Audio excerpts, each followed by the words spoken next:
And we're back to learning HTML, and this time I'm going to show you how to use the picture tag. It's used as a container, and most often there are a couple of different images for different screen sizes, so it's for responsive designs.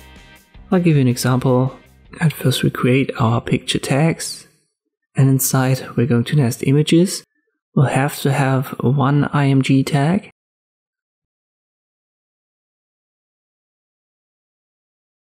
And I've got a couple of flower images, so let me use flower smallest as an alt tag for our first image. So I've got flower 1, 2, 3 in my IMG folder. I'll make this flower 3, which is the smallest. It's a JPEG.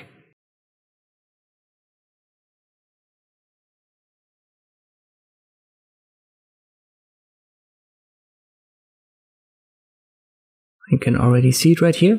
So if I resize this screen, it's just simply going to stay their way, so we only have our flower 3 image.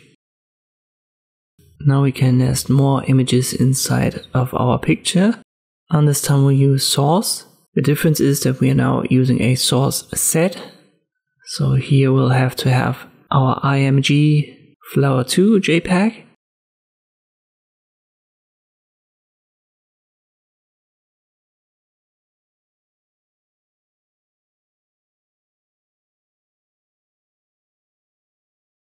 So this is now this orange flower photo, and we can set the screen size inside of media.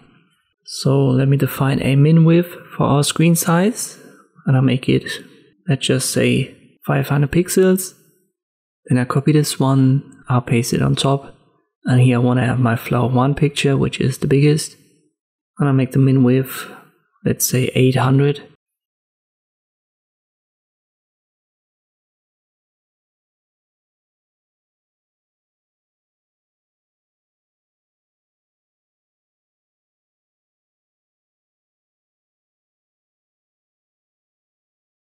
I'll save and refresh, and now here is already flower photo number 1, and if I size this screen down, we'll get flower 2,